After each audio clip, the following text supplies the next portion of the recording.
अस्सलाम वालेकुम नाज़रीन, मैं हूं फरूख अब्बास और चैनल है एनटीवी और जावेद चौधरी साहब मेरे साथ मौजूद हैं और शो आप देख रहे हैं जिसका नाम है न्यूट्रल। सबसे पहले जो टॉपिक आज हम डिस्कस करेंगे जो होगा बड़ा मुक़स्सद दौरानिये का, वो होगा एक ऐसे इंसान के हवाले से जो बजाते खुद एक गंद है। जब आप गंद के पास आप जाएंगे तो बदबू आपको यकीनन आएगी और इसका नाम है राजनाथ सिंह, जिसे मैं कहता हूं शक्ल ही ऐसी है कि जैसे मिसाइल का खाली खोखा होता है, मिसाइल के चलने के बाद जो उसकी हालत होती है वो इस बंदे की शक्ल है। तो साहब ने क्या बकवास की पाकिस्तान के मुतल्लिक, इन्होंने कहा कि पाकिस्तान तो जी पता नहीं क्या कोई खुदकुश बमबार बना रहे हैं, हम चिप्पे बना रहे हैं, हमें तुम्हारी औकात पता है। पैलेट गन चलाने वाले अपने ही स्टूडेंट पे तेरी औकात हमें पता है। तो पाकिस्तान के मुताबिक शुरू कर बकवास दिया। करने से पहले जरा सोच लिया करो भाई साहब। ये अच्छा, और दूसरी बात, वो पूरी अवाम को बेवकूफ समझता है, अपनी अवाम की बात कर रहा हूं। उसे ये लगता है कि ये जो जनजी ने उनके साथ किया है ना, लोग इससे फिर जाएंगे। सियासतदान ऐसे ही होते हैं यार, पूरी उन्हें दुनिया चौधरी के। साहब ये लगेगा ओ, कि ऐसे ही होता है, नहीं, ये सियासतदान है। हाँ, अरे, ऐसे ही होते हैं, मैं पहले कह रहा हूँ। अच्छा चलिए, ये पूरी बताएं, दुनिया के अंदर ये ऐसे होते बयान हैं। इसलिए नहीं दिया गया कि सिर्फ नजर हटा दी जाए और लोगों को दोबारा अपनी तरफ मुतवज्जह करने के लिए, कोई वोट बैंक टूट गया। वो ऐसा ही करते हैं यार, सियासतदानों का यही काम है। मुझे बता, इसराइल के सियासतदान ठीक है? बता ना। इसराइल वहां सियासतदान है? अच्छा, अमेरिका के सियासतदान ठीक क्वेश्चन मार्क बहुत बड़ा। बरतानिया के ठीक गुजारा है। नहीं गुजारा। उनसे पूछो बरतानिया के लोगों से, जो अच्छा। जो जो वहां पाकिस्तान के ठीक ये आप बताएंगे। सारे एक जैसे होते हैं। नहीं, सारे सियासतदान एक एक जैसे जैसे होते हैं, सियासतदान। लेकिन ये वो कहते हैं एक सियासतदानों का भरा हुआ जहाज था, वो कहीं गिर गया। हम्म, और उसके बाद ऐसा हुआ कि एक करीब थाना था, वहां से पुलिस गई और पुलिस जाके तो उसने फिर रिपोर्ट किया कि सारे मर गए हैं जी। हम्म, उसने कहा मर गए क्या मतलब? कहने लगा जी वो कब्रिस्तान के करीब गिरा था त्यारा, हम्म, और ये कह रहे थे हम जिंदा है, हम जिंदा है, हम जिंदा है। हम उनको फेंटा लगाते चले गए और मारते चले गए। उसने कहा ये क्या बकवास है? कहता जी हमें पता है सियासतदान झूठ बोलता है। कह रहा था मैं जिंदा हूं, तो कैसे जिंदा हो सकता है? कब्रिस्तान के पास पड़ा हुआ है, तो हमने बस कब्रिस्तान में दफन कर दिया उनको। ये लोकल पुलिस थी। Local police. अगर ये लोकल पुलिस थी तो कोई पता नहीं, जो पहले दफन हुए होते इन्होंने उन्हें बाहर निकाल के गिरफ्तार भी कर लें। अच्छा हो जाता है ऐसा यार, कोई नहीं अच्छा, होता। चौधरी साहब वैसे ये बात तो ठीक है, इन्होंने ध्यान बटाने के लिए एक बात की और एक बहुत बड़ा और क्वेश्चन मार्क। सियासतदान यही करते हैं, यही करते हैं। एक जगह पे आग चौधरी लगी हो, साहब उसकी तवज्जो हटाने के लिए दूसरी साइड पे आग लगा देते हैं कि आधे लोग इधर देखें, आधे उधर देखें, अच्छा, पे कहते हैं उधर देखो, उधर देखो, उधर देखो, पूरी उधर क्या दुनिया हो में रहा है। कौन सा मुल्क है जो नफरत की सियासत करता? बहुत सारे मुल्क हैं यार, वैसे मैं ऑनेस्टी सही कहूं। हमारे यहाँ पाकिस्तान में आपसी लड़ाई जितनी मर्जी हो, कभी हाँ, इंडिया को गाली देके वोट लिया किसी ने? लेते भी हैं वैसे। मुझे कोई एक हाँ, बड़ा सियासतदान नहीं याद आता। देखो बात यह है कि जो इंडिया है ना, उसको जोड़ने की तीन चीजें हैं, और तीन चीजों ने उसे जोड़ के रखा हुआ है। एक अंग्रेजी, क्योंकि बहुत सारे ऐसे सूबे, बहुत सारी ऐसी स्टेट्स है जिसके अंदर हिंदी बोली नहीं जाती, लोग अंडरस्टैंड ही नहीं कर उनकी सकते। साउथ वाली साइड जो उनकी साउथ वाली साइड, लिहाजा अगर इंग्लिश ना होती ना तो इंडिया फारग हो गया था। एक हम्म, नंबर दो, हिंदुइज्म, हम्म, अगर वो रिलीजन उनका सबका कॉमन ना होता तो उसने टूट जाना था। और तीसरा पाकिस्तान, क्योंकि हम्म, पाकिस्तान से नफरत कॉमन है सब में, एक और और उसने उसको जोड़ के रखा हुआ है। तुम पता है, लोगों का मूड खराब करो। गौ मूत्र की बात कर रहा हूँ, लेकिन जो तो साहब पाकिस्तान से नफरत जो है ना, उसने इंडिया को बचा के रखा हुआ है। ये जिस नफरत दिन उन्होंने नफरत पैदा खत्म की, होगी, पैदा की ये जिस दिन ये, बीजेपी है, हाँ, बीजेपी ये करती नहीं, है। सारा सारा इंडिया के अंदर यही है, और हर दौर के अंदर यही है। और जिस दिन ये नफरत खत्म होगी पाकिस्तान के खिलाफ, उस दिन इंडिया टूट जाएगा। आपको पता है कि जेंजी ने जितना भी ये इनकलाब लाया है भारत के अंदर, इसमें एक बहुत बड़ा फैक्टर ये भी था कि वो जेंजी बाहर आई है जिनके अपने माँ बाप या अपना वोट बैंक पहले बीजेपी का था। अब बीजेपी को लगा हमारा वोट बैंक उड़ जाएगा अगर खाली मुसलमान या दलित या कोई लो कास्ट के लोग आ जाते, खाली क्रिश्चियंस आ जाते ना, इस बीजेपी ने हिलना भी नहीं। बिल्कुल। देखो, सब कॉन्टिनेंट का एक और इशू भी है, जो जितने लोग हैं ना, जितनी कौमें हैं सब कॉन्टिनेंट के अंदर, ये कुछ अरसे बाद बोर हो जाते हैं। ये जिसको लेके आते हैं ना, जिसको सर पे बिठा के लंबा इक़्तिदार देते हैं, उससे बोर हो जाते हैं। कोई एक हिस्ट्री के अंदर बंदा बताओ जो इज्जत बचा के यहाँ से निकल सका हो। मतलब अभी देखो ताज़ा तरीन हसीना वाजद, अब देखें मुजीबुर रहमान कितना बड़ा आदमी था, फिर वो मारा गया, फिर उसके बाद हसीना वाजद आई, कितना लंबा इक़्तिदार उसका, क्या किया उसके साथ। और अभी मोदी के साथ क्या होगा वहाँ पे, जुल्फ़िकार अली भुट्टो के साथ यहाँ पे क्या हुआ, मियां नवाज शरीफ के साथ यहाँ पे क्या हुआ, इमरान खान थोड़ा ही था इक़्तिदार, क्या हुआ। तो ये सब कॉन्टिनेंट का मसला है, ये बड़ी जल्दी बोर हो जाते हैं। कोई भी हो ना, तो वहाँ पे बीजेपी जो उसका बहुत लंबा इक़्तिदार हो गया, और मोदी जो है वो भी 3 बार प्राइम मिनिस्टर बन गए, तो अब लोग उकता गए हैं, बोर हो गए हैं। इनका एक और गंदा अंडा है, उसका नाम है अमित शाह। वो कहते हैं हम 50 साल हुकूमत वो करेंगे। ऐसे ही कहते रहते हैं, यहाँ पे भी सब यही कहते थे, मियां दे नारे बजणगे। वो एक मुद्दत पूरी नहीं कर सके मियां साहब। इस पे जुमला नारे नारे लेकिन मैं नारे बोल बजते नहीं रह गए बस। चले बिस्मिल्लाह करो, प्रोग्राम शुरू करो, बगैर प्रोग्राम शुरू किए यही तो तो शुरू असल कर दिया। प्रोग्राम था। चलें अब चलते हैं जी, अब जो नेक्स्ट हमारी न्यूज़ है उसकी तरफ। नेतन्याहू छुप के अमेरिका कैसे पहुंचा, आपको ये बताएंगे जी। फिर आपको ये बताएंगे यूक्रेन ने पंगा ले लिया ईरान से, और ईरान ने बड़ा खौफनाक किस्म का जवाब दिया, धवा बोल दिया यूक्रेन ने ईरान पे। फिर आपको ये बताएंगे जी कि कायदे आजम टैक्स भी दे रहे हैं और कायदे आजम का शनाख्ती कार्ड भी ब्लॉक हो चुका है, ठीक है, और कायदे आजम ये प्रूव कर रहे हैं मैं पाकिस्तानी हूं। ठीक है, लेकिन मान नहीं आगे हम आपको बताते स्टेट नहीं मान रही कि State नहीं मान कायदा तो पाकिस्तान है। ये आपको बताएंगे डिटेल में। फिर आपको ये बताएंगे जी कि अमेरिका का ईरान पर आखिरी हमले का बहुत बड़ा प्लान है, लेकिन कब, ये आपको बताएंगे। मुज़ाकरात का क्या हुआ, अब तक डिटेल्स क्या जानिएगा। इसराइल ने अक़वाम मुत्तहिदा पे हमला कर दिया। इस जैसा गंद मुल्क और इस जैसी गंद हुकूमत मैंने नहीं देखी। ये वाकई ही इसका वज़ीर आज़म शैतान है। अच्छा, उसके बाद जी जर्मनी का या यूरोप का एक दोगलापन आज आपको बताएंगे। कहते कुछ है, होता कुछ है, बड़ी दर्दनाक स्टोरी है। और फिर कुछ ईरान के बयानात भी आपको बताएंगे कि ईरान जो बयानात दे रहा है वो किस किस्म के हैं। और फिर आपको बताएंगे हुकूमत ने किया है आपके ऊपर एक बहुत बड़ा एहसान, खुशी के आंसू रो पड़ेंगे। जब ये खबर मुझ तक पहुंची मैं जज्बाती हो गया, लेकिन ये खबर हम आपको बताएंगे बिल्कुल वीलॉग के एंड पे कि हुकूमत ने ये क्या कर दिया। तो ये होगा आज का हमारा वीलॉग। अब चलते हैं वीलॉग की डिटेल की तरफ। उससे पहले हमारे चैनल को लाइक शेयर सब्सक्राइब करना नहीं भूलना आपने। हमारा व्हाट्सएप लिंक, ट्विटर लिंक और फेसबुक लिंक जरूर ज्वाइन कीजिएगा। और एक हमारे कुछ लोगों के लिए रिक्वेस्ट कि जब आपने एक दफा सब्सक्राइब कर दिया तो आपको दोबारा नहीं करना उसको। बाज हमारे सादा लोग ऐसे हैं, बार बार लगते हैं, दोबारा करेंगे वो अनसब्सक्राइब हो जाएगा। सब्सक्राइब एक ही दफा आपने करना है, बेल आइकन दबा दीजिएगा। हाँ, शेयर आप हर बार कर सकते कुछ जाली। बट अपना नेतन्याहू छुप के कैसे किया? अब नेतन्याहू जो है, जाहिर है उसको खतरा था कि जो डेफिनेटली ईरान जो है ना उसके ऊपर नजर लगा के बैठा हुआ है, और ईरान का जासूसी सिस्टम इसराइल के अंदर बड़ा ही तगड़ा है। और उन्हें पता चल जाता है कि नेतन्याहू कहाँ पे है, क्या कर रहा है, किस तरह कर रहा है, क्योंकि उसकी वजह ये कि बहुत बड़ी वहाँ पे ईरानी कम्युनिटी है इसराइल के अंदर, जो ईरानी यहूदी हैं, जो वहाँ से माइग्रेट करके यहाँ पे आए और आज भी पर्शियन बोलते हैं। और बहुत सारे महकमों के अंदर वो लोग हैं। और फिर इसके साथ साथ इसराइलियों का कमाल ये है कि ये बिक जाते हैं हमेशा। अच्छा, बल्कि पिछले दिनों एक वहां पे बंदा पकड़ा गया था, बल्कि एयरफोर्स के अंदर था, और जिसने सारी इंफॉर्मेशन थोड़े से पैसों के लिए देती थी। अच्छा, तो वहां इनके अंदर बहुत ज़्यादा जासूस हैं और बहुत सारे मुल्कों के जासूस हैं। तो नेतन्याहू को ये पता चल गया कि ईरान को ये मालूम हो गया कि मैं यहाँ से जा रहा हूँ, क्योंकि उसकी वजह ये अनाउंस हो गया था ना कि डोनाल्ड ट्रंप ने उसको बुला लिया, मंडे को वो जाएगा, वहाँ पहुंचेगा, ट्यूसडे को उसने मुलाकात करनी डोनाल्ड ट्रंप से। तो अब ईरान की तरफ से जो उनका जासूसी सिस्टम था वो एक्टिव था, तैयार था, उन्होंने अपने मिसाइल भी रखे हुए थे।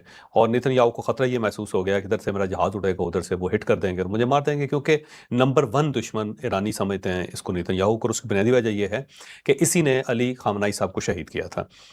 तो अब वो बजाय इसके कि बिन गोरियान जो उनका एयरपोर्ट है वहाँ से वो जाता, या अपने खसूसी तैयारे पे जाता, या उसका सिग्नेचर जो था उसको अनाउंस करता, या प्रॉपर परमिशन लेता जहाँ जहाँ से उसने गुजरना है, उसके बजाय उनका जो नवातम एक जगह है और उनका एयर बेस है, और वहाँ से तकरीबन 125 किलोमीटर दूर है ये जो तल अबीब से, और सहरा के अंदर है। और वहाँ से फिर इसने फ्लाई किया। फ्लाई करने के बाद इसने उन मुल्कों का रास्ता अख्तियार किया जहाँ पे इसके अपने दोस्त या ऐसे लोग हैं जो अमेरिकनाइज्ड हैं, और वहाँ से ये गुजरता हुआ अमेरिका की तरफ रवाना हो गया।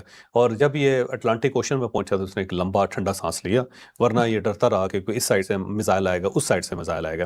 और इस त्यारे के जो सिग्नेचर से वो भी नहीं थे। और वैसे तो हेड ऑफ स्टेट जब भी जाता है ना उसकी अनाउंसमेंट होती है, और जिस जिस मुल्क से जाता है नीचे से उसको प्रॉपर तहनीती पैगाम दिया जाता है प्रेसिडेंट की तरफ से या प्राइम मिनिस्टर की तरफ से, और ये उसका जवाब भी देता है। और बाज़ औक़ात ऐसा होता है कि जब बहुत अच्छा आपका दोस्त होता है तो फिर आप उसको बयान को रिकॉर्ड भी करते हैं प्रॉपर अपनी आवाज़ में। जैसे मियां शहबाज शरीफ साहब, आपने कई उनके बयान देखे होंगे जो वहाँ पे एयरपोर्ट पायलट के साथ बैठ के वो उसका जवाब देते हैं, जैसे लैंड होते हैं और नहीं ऊपर से गुजरते हैं, जब ऊपर से गुजरते हैं। और इवन अगर फर्ज करें मोदी भी यहाँ से गुजरेगा तो वो पाकिस्तान का शुक्रिया अदा करेगा प्राइम मिनिस्टर का, और मियां शहबाज शरीफ का। मियां शहबाज शरीफ साहब उसके शुक्रिया का जवाब देंगे। ये एक नाम है पूरी दुनिया के। ठीक है, और इस चीज से सारे मुल्क ही साथ चलते हैं। आप बताएं नेतन्याहू को क्या कहते हैं?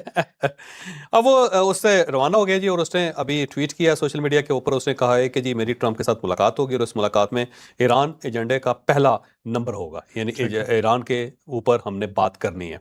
और मेरा ख्याल ये है कि ये इत्तेहाद अनाउंस करने लगे हैं दोनों मिल के कि जी हम दोनों मिल के ईरान के ऊपर हमला करने लगे। और इस टाइप की ये अनाउंसमेंट जो है ना मुझे लगता है कि ये कर देंगे। साथ उसने कहा जी लेज़े ग्राहम जो उनका है वो ज़ाहिर सेनेटर था, वो फोत हो गया, तो उसने कहा जी कि उसकी ताज़ियत के लिए भी मैं उसके घर जाऊँगा और ताज़ियत करूँगा उसकी फैमिली के साथ। तो ये दो उसके वहाँ पे दो अहदाफ हैं जो वो पूरे करने के लिए जा रहे हैं। और फिर उसके बाद किसी वक्त भी मेरा ख्याल मंगल की रात या बुध के दिन ये वापस आ जाएगा वहाँ से। ठीक है, लिंडसे ग्राहम जो है उसके लिए आपको पता ना, ये भी यहूदियों का एक तरह से एजेंट ही माना जाता है वहाँ। वो बेसिकली तो यहूदी था ना जी। हाँ, यहूदी था, और अचानक फोत हो गया वो। और उससे पहले डोनाल्ड ट्रंप उससे बात कर रहा था। फिर इसकी इंक्वायरी भी हुई थी, इससे इंक्वायरी भी हुई थी कि इसने किया क्या। हमारी ख्वाहिश है कैसी इंक्वायरी नेतन्याहू पे। शैतान इतनी जल्दी नहीं मरता। वो ना इंडियन एक फिल्म थी, और एक जो खातून थी वो बददुआएं दे रही थी विलन को, और अमरीश पुरी था विलन। और उसके बाद जब वो बददुआएं दे के थक गई ना, तो उसके बाद अमरीश पुरी ने कहा कि बेवकूफ़ औरत, तू शैतान को बददुआएं दे रही है। तो शैतानों को बददुआएं नहीं लगती होती भाई।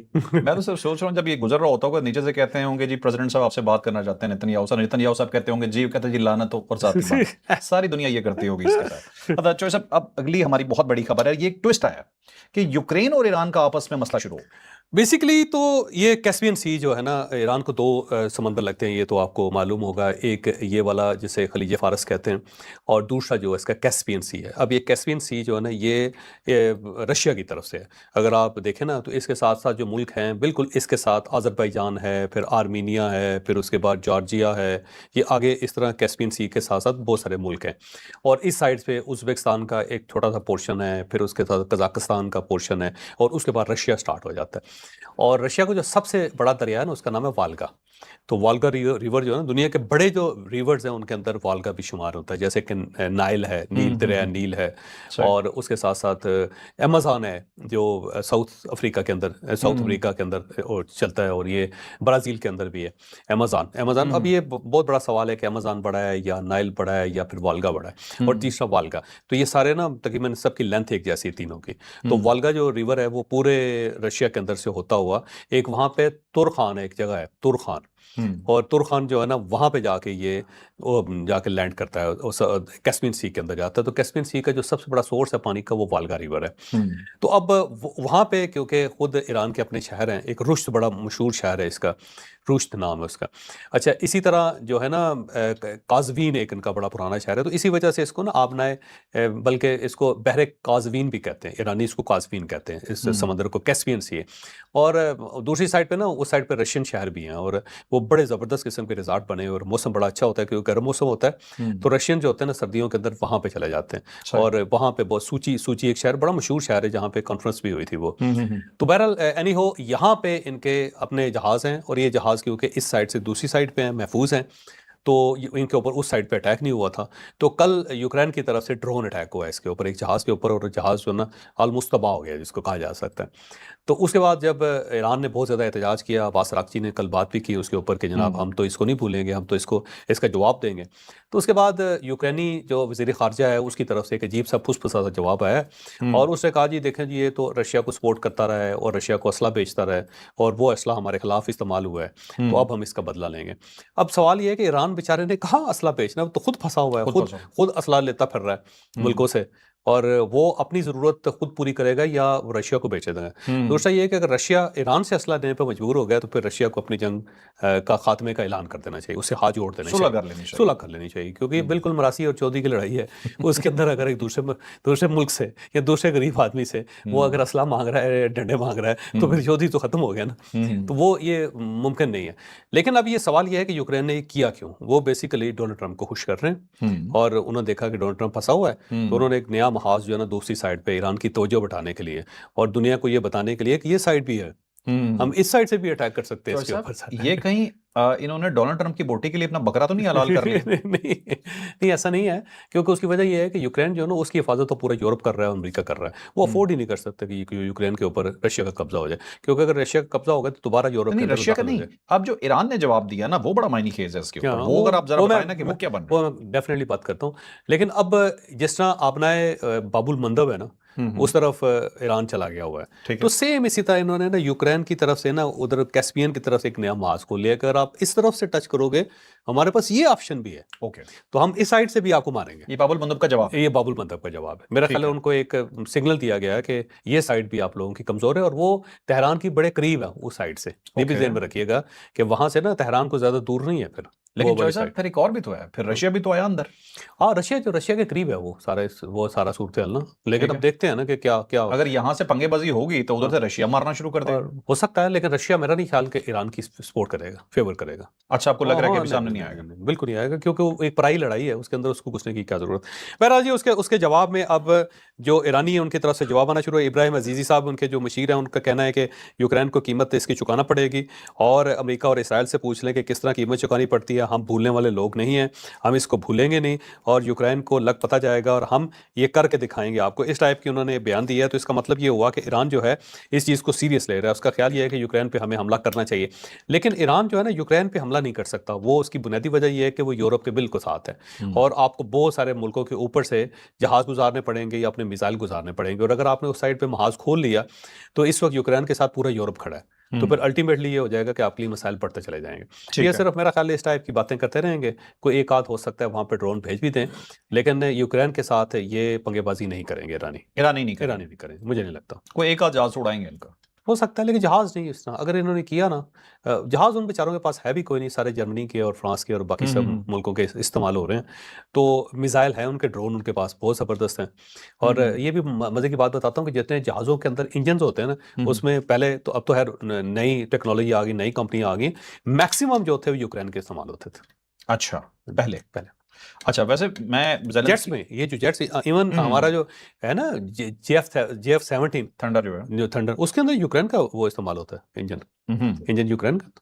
ठीक है। अच्छा चौधरी साहब, एक चीज मुझे बताइएगा, ये ज़ेलेंस्की साहब, आपको पता है कि बड़े बहुत ही बेइज्जत किया था इससे डोनाल्ड ट्रंप ने। आपको क्या लगता है, वैसे तो ये कॉमेडियन है जो वहां का मतलब हेड बन गया और मतलब और इस पे बड़ा ये इल्जाम भी है कि इसने लाखों लोग अपने मरवा दिए हैं, ये कोई अच्छी इसकी वाइब नहीं है, बहुत ज्यादा यूरोप सिर्फ इसे लेके बैठा हुआ।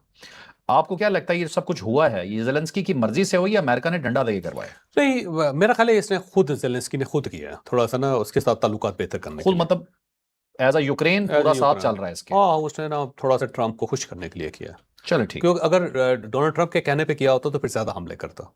ठीक है, फिर एक हमला करने की क्या जरूरत। ओके। अच्छा चलें चौधरी साहब, अब मुझे एक चीज और, कायदे आज़म को हम आगे जाकर डिस्कस करते हैं, बहुत बड़ा टॉपिक है, बड़ा मजे का। हाँ जी। उसके बाद है कि अमेरिका का ईरान पे आखिरी हमले का प्लान है, ये बोल रहा है डोनाल्ड ट्रंप, लेकिन क्या? लेकिन उसने दो तीन चीज़ें की हैं। उसने एक तो उसने कहा कि मुज़ाकरात की नाकामी की सूरत में मैंने फ़ौज को सख्त हमले का हुक्म दे दिया और बातचीत जो है वो बहुत जल्दी कामयाब होगी या बिल्कुल कामयाब नहीं होगी। और साथ उसने कहा जी कि हमारा जितना नुकसान ईरान ने किया है उसका जो अजाला है वो इसके असासों से हम करेंगे, असासों से ये नुकसान पूरा करेंगे। ये वैसे दूसरी मरतबा कह चुका है। और दूसरा उसने कहा है कि अगर हम इस मरतबा ईरान के ऊपर हमला ना करते तो इससे मुज़ाकरात के ऊपर नहीं आना था। अब ये मुज़ाकरात के ऊपर इसलिए आया है कि हमने टका के हमले किए हैं इसके ऊपर। अब वो कह रहा है कि जी मुज़ाकरात अगर थोड़े से भी नाकाम हुए तो मैं फ़ौज को सख्त हमले का हुक्म दूंगा। दो साइडों पे काम कर रहा है डोनाल्ड ट्रंप। एक तो मुज़ाकरात कर रहा है, पाकिस्तान और कतर इन्वॉल्व हैं इसके अंदर और उन्होंने काम करना शुरू किया हुआ है। और दूसरी साइड पे जो है ना वो देखें, वो नेतन्याहू के साथ मुलाकात कर रहा है, ज़ेलेंस्की के साथ भी मुलाकात करेगा, देखिएगा वो कर रहा है। इंग्लैंड के अंदर इस हफ्ते के अंदर एक कॉन्फ्रेंस है, मीटिंग है, जहाँ पे यूरोप के बहुत ज़्यादा वज़ीर दिफा जो उनको बुलाया जा रहा है और ये वहाँ बैठ के एक इकट्ठ बनाने की कोशिश भी कर रहे हैं। तो डोनाल्ड ट्रंप हर तरफ से हर ऑप्शन जो है उसको अडॉप्ट कर रहा है और वो देखता है कि किस ऑप्शन के अंदर जाना है और उसके बाद वो एक्टिवली उसके ऊपर काम करेगा। अमेरिका ज़्यादा अरसे तक अब यहाँ पर रहेगा नहीं। एक कमेंट मुझे इसमें आपको और चाहिए, ईरान बहुत लंबे मुज़ाकरात करता है और खींचता है। अमेरिका इस बार ट्रंप कह रहा है कि जल्दी या नहीं, किसी लंबी बात में नहीं पड़ेगा वो। अब ईरान जल्दी करेगा, ईरान को करना पड़ेगा या फिर मेरा ख्याल है फिर लंबी लड़ाई होगी एक। चलें ठीक। और इसमें अब ज्यादा प्लेयर आएंगे इस लड़ाई के अंदर, ज्यादा प्लेयर ठीक। जो सब मुज़ाकरात का क्या बना है? मुज़ाकरात जो है ना उसके अंदर ज़ाहिर है पाकिस्तान और कतर दोनों ने मामलात को सेटल करने की कोशिश की हुई है। और एपी जो है जो उसका न्यूज़ एजेंसी है उसका ये कहना है कि मुज़ाकरात की बहाली का जो हुआ है वो कुछ लोगों ने कहा है और उसके अंदर मुल्क एक्टिव हुए हैं, कतर हुआ है, पाकिस्तान हुआ है और एक पेशरफ्त हुई है मुज़ाकरात की शक्ल में। और इसके ऊपर बहुत ज़्यादा चीज़ें धड़ाधड़ चल रही हैं। ईरान ने इसको तस्लीम कर लिया, अमेरिका ने भी तस्लीम कर लिया कि हाँ जी हमारा आपस में रब्ता हुआ है और अब हम इसको मिच्योर करने की कोशिश कर रहे हैं। मुज़ाकरात सिर्फ यहाँ तक के मुज़ाकरात शुरू होंगे, शुरू होंगे, लेकिन शराइत दोनों ने पेश कर दिए, ईरान ने भी पेश कर दी और अमेरिका ने भी शराइत पेश कर दी। ईरान ये कहता है कि सबसे पहले आप अपने हुर्मस के ऊपर बात करें और हमारे असासों पर बात करें, जोहरी असासे जो होंगे उसके बाद डिस्कस किए जाएंगे। अमेरिका कहता है जी जोहरी असासे पहले डिस्कस करेंगे, आप नए हुर्मस आप इमीडिएटली खोलेंगे और असासों की बात आखिर में होगी। लेकिन ये बात कंफर्म है कि मुज़ाकरात पे दोनों आ गए हैं। ठीक है, ओके। और ये मिडिल ईस्ट के दो बड़े सोर्सेस ने बताया। हाँ, ये मिडिल ईस्ट के मुल्क जो है ना वो बोल रहे हैं ज़ाहिर। पाकिस्तान तो नहीं बताएगा? पाकिस्तान नहीं बताएगा। ठीक है। अच्छा चौधरी साहब, एक ऐसा मुल्क जिसे पूरी दुनिया में नफरत की निगाह से देखा जाता है इस वक्त, ठीक है, इसराइल, इसने अक़वाम मुत्तहिदा को भी नहीं छोड़ा, बमों से हमला किया। सही बात है। ये इसने जो है ना बेसिकली बैतुल मक़दस जिसको यरूशलेम कहा जाता है, वहाँ पे यूएन का दफ्तर है, क्योंकि जहाँ पे कन्फ्लिक्ट होते हैं वहाँ पे यूएन के ऑफिस होते हैं। तो वहाँ पे आज उसके दफ्तर के ऊपर हमला हो गया और वहाँ पे शेलिंग हुई है, वहाँ पे आंसू गैस चली है, वहाँ पे डंडे चले हैं, वहाँ पे धमाके हुए हैं, वहाँ पे फायरिंग हुई है। और उसके बाद जो यूएन का हमला है उसको पुलिस ने गिरफ्तार कर लिया और उसे लेके अपने सेफ हाउस में चली गई हुई है। तो ये एक अजीबोगरीब सी सूरत हाल है वहाँ पे। साथ ही मगरबी किनारे के अंदर इन्होंने इसराइलियों ने घर खाली करवाने शुरू कर दिए हैं। वहाँ पे मस्जिदों को आग लगाई गई थी वो है, और इस पे जो यूएई है उसकी तरफ से भी एहतजाज हुआ है। और ये पहली मरतबा यूएई ने इसराइल के खिलाफ एहतजाज किया है जब से उनका आपस में एग्रीमेंट हुआ है। और उसने कहा नेतन्याहू इसका जिम्मेदार है, और अगर मुलजमों को गिरफ्तार ना किया गया तो हम इसे इसराइल की साजिश करार देंगे और हम ये समझेंगे कि जानबूझ के मुल्क कर रहे हैं। तो ये अब तो यूएई भी बोल पड़ा है। साहब, ये और इसके साथ साथ उसने जो देहात हैं वो खाली करवाने शुरू कर दिए हैं, मगरबी किनारे के देहात जो हैं, और बहुत ज़्यादा मतलब बड़ी तेज़ी से ये सब कुछ काम कर रहा है। और मुझे लगता है कि मगरबी किनारा जो है ना वेस्ट बैंक, उसको ये खा जाएगा सारे क्राइसिस के अंदर इसराइल। मतलब वो लोगों का ध्यान उधर इस साइड पे है नहीं, उसका फायदा ये हमेशा ही करता है। 1967 के अंदर भी जब जंग हुई थी तो अरबों का बड़ा ही नुकसान हुआ था। मिस्र की पूरी एयरफोर्स ने उड़ा दी थी 6 दिनों के अंदर, बल्कि एक रात के अंदर 300 जहाज इनके खड़े हुए तबाह हुए थे, बिल्कुल जीरो कर दिया। और मिस्र सोया हुआ था। और उसके बाद बाकी जो अरब मुल्क हैं उनके ऊपर फिर इसने अटैक करके तो 450 जहाज इन सब के उड़ा के ये गुलान हाइट्स और फिर ये जॉर्डन और ये सारे जो इलाके, गजा, ये सारा, ये सब इलाकों के ऊपर कब्जा उसने किया। तो इवन जो बैतुल मक़दस है ये सारा तो उर्दन का हिस्सा था ना, ये यरूशलेम वगैरह जो बैतुल मक़दस उर्दन में था ये। अच्छा, इसके ऊपर उस वक्त उन्होंने इसके ऊपर कब्जा किया था 1967 में। तो पहले ये कमजोर करता है मुल्कों को और उसके बाद फिर ये कब्जा कर लेता है। तो इस सारे सिनेरियो के अंदर देखें ना, उसने आधा जो लेबनान है वो खा गया, और अब सीरिया का बहुत सारा इलाका जो है ना वो गोलान हाइट्स का वो भी खा गया ये पूरी की पूरी। और उसके बाद अब ये जा रहे बड़ी तेज़ी से आगे ये मगरबी किनारे की तरफ। तो इस सारी सूरत हाल का फ़ायदा उठा के ये अपनी सरहदों को मज़ीद वसी कर लेगा। इसराइल दुनिया का वाहिद मुल्क है जिसकी हदूद सरहदें अभी तक तय नहीं है, इसलिए तय नहीं है। शोएब साहब, मुझे एक चीज़ समझ नहीं आती कि यूएन पे हमला किया है इसने, इसकी फौज ने हमला किया, दस्ती बम भी मारे, आंसू गैस मारे। आंसू गैस बड़ा खौफनाक किस्म का हमला, प्रॉपर हमला हुआ जिसको कहते हैं, प्रॉपर हमला, और यूएन के दफ्तर पे हमला। और खुद वो देखें जब उड़ा है ना तो उसके साथ उसने क्या किया होगा, कर लें आप, कर लें आप। शोएब साहब, इस यूएन को बंद नहीं कर देना चाहिए? यूएन का वैसे तो इररिलेवेंट है। काम क्या है? इररिलेवेंट है, कुछ नहीं, डिबेटिंग क्लब है एक, वहाँ पे तकरीरें होती हैं, लोग एंजॉय करते हैं उसको। बिल्कुल सही। अच्छा शोएब साहब, नेक्स्ट अगली खबर है हमारे पास जर्मनी के हवाले से। जर्मनी का है दोगलापन। एक साइड पे इसने असला बेचा, बहुत ज्यादा असला बेचा है इसराइल को, इतना कि पता नहीं कितने मुसलमानों की जानें चली गई। पिछले 5 माह के अंदर उन्होंने 913 मिलियन डॉलर का असला दिया इसराइल को। और साथ साथ देखें जर्मन जो है एक साइड पे गजा के ऊपर बात कर रहा था कि जी नेतन्याहू ठीक नहीं है, उसने इनके खिलाफ कार्रवाई भी करने की कोशिश की, फिर तशवीश है, अक़वाम मुत्तहिदा के दरमियान तकरीरें भी की गई जर्मन की तरफ से, लेकिन दूसरी तरफ वो असला भी बेच रहे हैं। तो ये रियलिटी होते हैं कि तजारत है, सियासत है, ह्यूमन जो राइट्स हैं वो ह्यूमन राइट्स हैं। तो सारे मुल्क यही करते हैं, हम लोग जज्बाती हैं। नहीं, हम लोग जज्बाती हैं। ये मौत के व्यापारी हैं। आप ये देखें, इसराइल को देने का मतलब क्या है? इसराइल ने कहाँ इस्तेमाल करना? ईरान के खिलाफ इस्तेमाल करेगा, बच्चियों पे इस्तेमाल करेगा, बच्चों पे इस्तेमाल करेगा, स्कूलों पे इस्तेमाल करेगा, सिविल स्ट्रक्चर को उड़ाएगा। एक मुल्क की रेपुटेशन होती है ना, पता है कि मुल्क क्या करेगा, ये क्या कर रहा है, उसके बाद तो इस पे पाबंदी होनी चाहिए। लेकिन अगेन वही बात ये है कि जिसके पास पैसा होगा वो खरीद लेगा, क्या कर लेंगे आप। रियलिटी, हकीकत की आंखें खोलो। हकीकत की खोल लेते हैं, इंसानियत नहीं है दुनिया में, ये बात सीधी सी है। बिल्कुल इंसानियत, इंसान से बड़ा दरिंदा कोई नहीं है, जानवर पैदा ही नहीं हुआ आज तक ऐसा। ये बिल्कुल सही है चौसा साहब, बिल्कुल सही है। वो कहते हैं कि कोई जानवर, मैं आपको मजेदार बात बताऊं कि कोई जानवर अपने हम जिन्स का गोश्त नहीं खाता। कुत्ता कुत्ते का गोश्त नहीं खाएगा, शेर शेर का गोश्त नहीं खाएगा, लोमड़ लोमड़ का गोश्त नहीं खाएगा। ये सिर्फ इंसान है जो इंसान को खा जाता है, जो इंसान को मार देता है। बिल्कुल दुरुस्त कह रहे हैं। अच्छा चौधरी साहब, अब आते हैं अपनी अगली खबर पे, कायद-ए-आज़म के हवाले से। अच्छा, इस खबर के अंदर था लिखा हुआ था, जैसे किसी शख्स के बारे में बात होती है, लेकिन मैंने मुसलसल वर्ड थे का यूज किया, इज्जत वाला, क्योंकि ये नाम हमारे लिए बहुत ही काबिल एहतराम है। तो कायद-ए-आज़म जो है, इनका शनाख्ती कार्ड ब्लॉक हो गया, कायद-ए-आज़म टैक्स दे रहे हैं, कायद-ए-आज़म को बताना पड़ रहा है मैं पाकिस्तानी नहीं हूं, लेकिन स्टेट मान नहीं रही। ये खबर। अब मसला ये है कि दुनिया के अंदर बहुत सारे मुल्क हैं जिसके अंदर जो उनके बाबाए कौम होते हैं ना, जिन्होंने मुल्क बनाया होता है, ये बहुत ही मोहतरम हस्तियाँ होती हैं, उनका नाम लोग अपने नाम पे इस्तेमाल नहीं करते। ठीक है, जैसे कि जीसस जिसको कहते हैं हज़रत ईसा अलैहिस्सलाम को, हज़रत ईसा अलैहिस्सलाम नाम नहीं रखता कोई बंदा भी, वो मुकद्दस समझ के। पूरे यूरोप के अंदर बड़ी मज़े की बात, पूरी क्रिश्चियन वर्ल्ड के अंदर जो प्रोस्टिट्यूट्स होती हैं वो मैरी नाम नहीं रखती। अच्छा। नाम चेंज करते हैं अपना, क्योंकि मुकद्दस नाम है। अब अगर फर्ज करें कि जॉर्ज वाशिंगटन है, तो जॉर्ज वाशिंगटन, उसके बाद आपने किसी का नाम नहीं सुना होगा कभी भी, ठीक है। इब्राहिम लिंकन, आपने किसी का नाम नहीं सुना होगा, ठीक। तो वो जो बाबा कौम होते हैं ना, ये मोहतरम हस्तियाँ होती हैं, तो उनके नाम पे नाम लोग नहीं रखते, को कहते हैं यार मिस यूज़ होगा तो बदनामी होगी। तो ये यहाँ पे एक पेशावर के अंदर एक केस हुआ है जिसमें एक बंदे का नाम है कायद आज़म, और उसने अपना उसका शनाख्ती कार्ड जो है ब्लॉक हो गया और वो कोर्ट चला गया। अब हाई कोर्ट में आज जस्टिस वकार और जस्टिस इनाम साहब के सामने उनका केस पेश हुआ, और जो वकील था इसका कायद-ए-आज़म का, उसने कहा जी ये कारोबारी शख्सियत है, ये पाकिस्तान और दुबई दोनों जगहों पे कारोबार कर रहे हैं, और दूसरा ये है कि जी इनका कार्ड ब्लॉक कर दिया, बड़ी ज़्यादती हुई है, अभी किसी जगह जा नहीं सकते। और जो असिस्टेंट लीगल ऑफिसर था जो गवर्नमेंट की तरफ से पेश हुआ, उन्होंने कहा जी इनका कार्ड मशकूक है, कायद-ए-आज़म का कार्ड मशकूक है, इसलिए उसे ब्लॉक किया गया। और साथ ही उसने ये भी कहा कि जी देखें इसकी फैमिली जो है उसके कार्ड हैं, उनके ऊपर हमें कोई प्रॉब्लम नहीं है। अब वो अगर कहता है उनके ऊपर कोई मसला नहीं, तो इनके ऊपर मसला है सर, तो इसका मतलब है कोई ना कोई इशू है।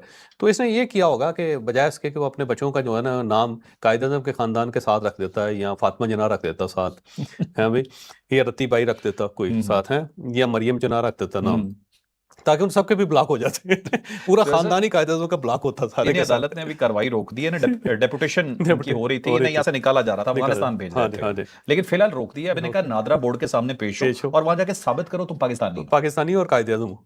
और दूसरा उससे उसके जो लीगल उसका वकील है ना, उसने कहा जी कायद-ए-आज़म टैक्स भी दे रहा है, यहाँ पे टैक्स पेड है, और ये बड़ी ज्यादती है। तो ये ना लोग करते रहते हैं यार। यहाँ पे ना हमारे एक साहब थे, उनका नाम एमडी था, ये ना ये सीडीए के अंदर होता था, ठीक है। और एमडी आगे पता नहीं क्या नाम था यार, मैं थोड़ा सा भूल रहा हूँ। तो उनके तख्ती के ऊपर लिखा हुआ था सारा। तो उनसे उनसे पूछा जनाब ये, उन्होंने कहा जी मेरे वालिद ने नाम ही रखा है मेरे एमडी समथिंग, पता नहीं क्या। तो एमडी खान के क्या था नाम, तो ऐसे तो उसने का नाम रखा हो। तो उसने कहा इस मैं जिस महकमे में जाता हूँ ना, तो मैं जूनियर होता हूँ, लेकिन मेरी तख्ती एमडी की लगती है बाहर। इस तरह एक कैप्टन कर्नल शेर खान जो निशाने अदा जिनको मिला सर, अब देखिए उनके वालिद ने अपने बेटे का नाम कर्नल शेर खान रखा। कर्नल शेर खान बहुत बड़े लेजेंड थे वहाँ पे, तो उन्होंने बेटे का नाम भी कर्नल रख दिया, लिहाजा उनका रैंक स्टार्ट ही कर्नल से हुआ। शुरू में लोगों को बड़ी कंफ्यूजन होती थी कि ये कर्नल हैं या कैप्टन हैं, वो कैप्टन कर्नल शेर आता था ना, इस तरह से आता था सर। तो ऐसा होता रहता है यार, लेकिन कायद-ए-आज़म के साथ इस तरह मेरा नहीं ख्याल कि पाकिस्तान में इससे पहले कभी हुआ होगा। अच्छा, आपको शुक्र है किसी ने अल्लामा इकबाल नहीं रख लिया। नहीं, हो गया, अब आ जाएंगे मुझे लग रहा है मार्केट में। अच्छा साहब, ये कैप्टन कर्नल शेर खान शहीद से मुझे याद आ गया कि जब इनकी बॉडी आई थी तो मैंने सुना है कि इनके ऊपर इनके साथ एक लेटर दिया था इंडियंस ने, ये डिजर्व्स के से निशाने। ये इसकी वजह यह है कि पूरी दुनिया के अंदर ये रवायत है, तमाम अफवाज के अंदर कि जो बहादुर आदमी होता है उसको इज्जत दी जाती है, और दुश्मन भी हो तो उसको इज्जत दी जाती है। मैक्सिमम जो बड़े अवार्ड्स होते हैं ना, जैसे निशाने अदर है, उस साइड पे मिलिट्री क्रॉस है, तो या फिर उधर इंडिया के अंदर कौन सा यार, क्या परमवीर चक्र, परमवीर चक्र परमवीर चक्र कहते हैं, इतना ही होगा। वो चक्रा तो वजीर आजम है ना, चक्कर। अच्छा, उसका भी ये मैक्सिमम दुश्मन की रिकमेंडेशन पे होता है उसकी। अब कर्नल शेर खान जो था ना, इनकी मैयत को इंडिया ले गया था, और वहां पे उसको बाकायदा ताबूत में रखा, पाकिस्तानी परचम में उन्होंने उनको लपेट के सल्यूट करके पाकिस्तान के हवाले किया, क्योंकि ये एक बहादुरी की इंतहा होती है। मैंने एक डॉक्यूमेंट्री में देखा था, जो उस वक्त के ऑफिसर थे ना जो उनके खिलाफ लड़ रहे थे, उन्होंने सल्यूट इन्हें किया कि यार इतना बहादुर आदमी अकेला आदमी देखे डटा हुआ था, आखिर तक।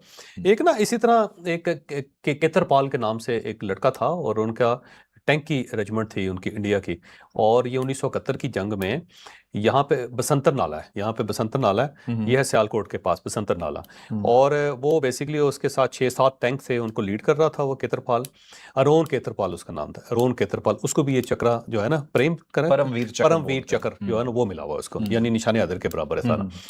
तो यहाँ पे ना एक ब्रिगेडियर नज़ीर साहब थे, वो अब ब्रिगेडियर नज़ीर हैं, उस वक्त वो मेजर थे, और वो पाकिस्तान की तरफ से कुल 13 लॉरेंस एक हमारी यूनिट है जो टैंक की यूनिट है। अच्छा। तो 13 लांसर जो है ना तो वो जो लड़का था ना, उसने अकेले ने कोई मेरा ख्याल है कुछ 7 जो पाकिस्तानी टैंक से तबाह किए थे अकेले, और वो वहाँ मर गया था उसके अंदर। लास्ट में दोनों के टैंक्स जो थे ना आमने सामने थे। अच्छा। जो ख्वाजा नज़ीर साहब थे ना वो, और उस साइड का अरोन का, दोनों ने एक ही वक्त गोला चलाया, अच्छा। और ये जो गोला था ना इस साइड पे जो ख्वाजा नजीर साहब ने चलाया था वो उसके टैंक में लगा और अंदर चला गया गोला और अच्छा। ब्लास्ट हुआ अंदर और वो फिर बहुत शदीद जख्मी हालत में उसको बाहर निकाल के उन्होंने दरख्त के साथ रखा। और जो इस साइड पे आया था वो भी टैंक के साथ टकराया लेकिन वो बच गए ख्वाजा साहब। जो ख्वाजा नजीर साहब बाद में ब्रिगेडियर बने और जो अरोन केतरपाल था उसका जो वालिद था वो ब्रिगेडियर था, ब्रिगेडियर केतरपाल था। 2001 में जब बॉर्डर खुले तो वो उन्होंने राब्ता किया इनसे ब्रिगेडियर ख्वाजा नजीर साहब से। लाहौर आया वो, लाहौर आके फिर इसके साथ मिला वो आके। दोनों जो थे ना यानी एक वक्त में देखें दोनों के दुश्मन है और वो उसके बेटे का कत्ल है, ठीक है। लेकिन उसके ऊपर भी जो क्योंकि 45 टैंक उस बसंतर नाले के जो सारा रीजन था ना उसके अंदर तबाह हुए थे पाकिस्तानी।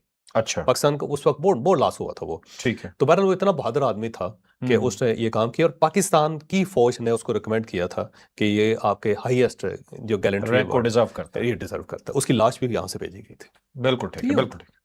शोएब साहब आखिरी स्टोरी हमारी रुला देने वाली स्टोरी। 9% बड़ा कम रह गया। 9% पेट्रोल मार्केट में कम हो गया इंटरनेशनल मार्केट में, पाकिस्तान ने क्या किया? 9% कम हो गया, पाकिस्तान ने 1 रुपया कम कर दिया। मुबारक हो आपको। वो एक मरतबा लोगों ने कहा कि जितने पेट्रोल पंप है इसके तो बड़ी बड़ी स्क्रीनें लगा के ना मौला जट की फिल्म लगाई जाए। तो लोगों ने कहा मौला जट की फिल्म क्यों लगाई जाए? कहीं उसके अंदर जो मौला जट है ना वो जो फंटी लगाता है ना दोनों को 400-500 बंदों को पकड़ के मारता है, तो हमें ये फिल्म देख के तसल्ली होगी कि सिर्फ हम नहीं मार खा रहे और भी लोग हैं जिनको फटा पड़ 1 रुपया कम हुआ। अच्छा, जैसे बस आखिर में पहुंच गया। आखिरी बात सिर्फ ये, आपको पता है कि इसने जो नया मिनिस्टर लगाया है वहां पे एजुकेशन का, मोदी जी ने, घटिया मोदी जी, इंतहाई घटिया मोदी जी ने, वो बीए पास है। अच्छा, अच्छी बात है। पिछला एमए था जो उतारा ये लेता है, ये बदला, ये गंद है ये आदमी जो अपनी यूथ को भी नहीं छोड़ रहा। बहरहाल ये था आज का व्लॉग, यकीनन आपके लिए। अरोन केतरपाल पे किसी दिन हम करेंगे यार पूरा ठीक है। व्लॉग करें। क्या मजेदार स्टोरी है और इतनी टची स्टोरी है ना आप अंदाजा नहीं कर सकते। डन हो गया, बिल्कुल करेंगे। अच्छा, ये था आज का व्लॉग, यकीनन आपके लिए बहुत इंफॉर्मेटिव रहा होगा। लाइक शेयर सब्सक्राइब, इजाजत दीजिए। अल्लाह हाफिज। पाकिस्तान जिंदाबाद।